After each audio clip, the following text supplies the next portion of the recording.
Bismillahirrahmanirrahim. Assalamualaikum warahmatullahi wabarakatuh. Dan salam sejahtera. Berjumpa lagi bersama saya Cikgu Razali untuk kelas PDPR Bahasa Melayu tahun 1. Semua murid dikehendaki bersedia bersama buku teks dan juga buku aktiviti jilid 1. Baiklah murid-murid, pada hari ini kita akan belajar cara menulis karangan berdasarkan gambar dan frasa. Baiklah murid-murid, pada hari ini kita akan belajar cara untuk membina ataupun menulis karangan berdasarkan gambar. Okey, murid-murid boleh lihat dalam buku teks ini, telah diberi contoh karangan berdasarkan gambar. Dalam buku teks ini ialah karangan yang telah lengkap berdasarkan gambar. Nanti murid-murid akan diberikan latihan dalam buku aktiviti di mana murid-murid dikehendaki menulis karangan berdasarkan gambar dan juga frasa yang diberi. Kita baca bersama-sama yang dalam buku teks dulu. Beginilah caranya. Puan Harlina memegang tangan anak-anaknya. Mereka hendak melintas jalan raya. Mereka mengamalkan 5 langkah melintas dengan selamatnya. Mula-mula, Puan Harlina dan anak-anaknya berhenti di bahu jalan. Selepas itu, mereka melihat ke kanan dan ke kiri. Kemudian, mereka melihat ke kanan semula. Seterusnya, mereka mendengar bunyi kenderaan yang datang. Sebelum melintas jalan raya, mereka berfikir terlebih dahulu. Mereka berwaspada dan berhati-hati semasa melintas jalan raya. Akhirnya, Puan Harlina dan anak-anaknya dapat melintas jalan raya dengan selamatnya. Ini ialah contoh karangan yang telah lengkap berdasarkan gambar. Sekarang kita lihat pula latihan yang ada dalam buku aktiviti. Baiklah murid-murid boleh lihat buku aktiviti buka muka surat 82 dan 83. Kita lihat dulu 82. Di mana seperti yang telah cikgu terangkan tadi, murid-murid akan diberikan gambar berserta dengan frasa. Contoh nombor 4 ni gambar dan juga frasa. Contoh yang nombor 4.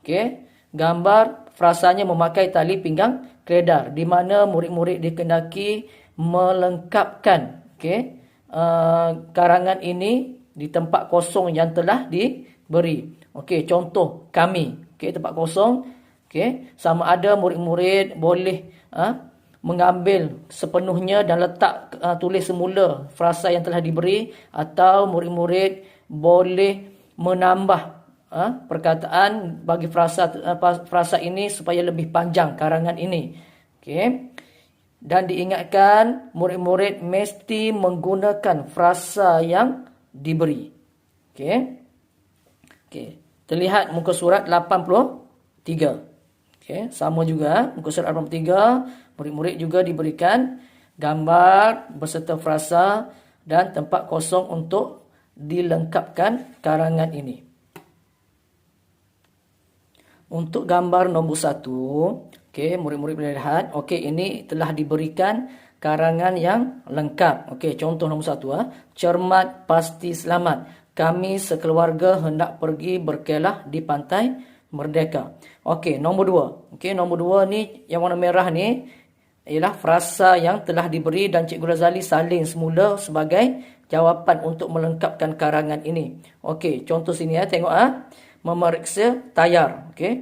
Cikgu Razali telah buat contoh sebelum bertolak ayah memeriksa tayar keretanya.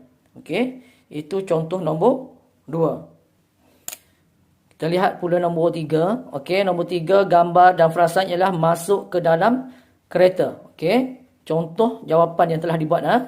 Selepas itu, kami masuk ke dalam kereta. Cikgu Razali salin semula sahaja. Sama ada murid-murid boleh salin sahaja frasa ni ataupun tambah perkataan lain. Supaya lebih panjang.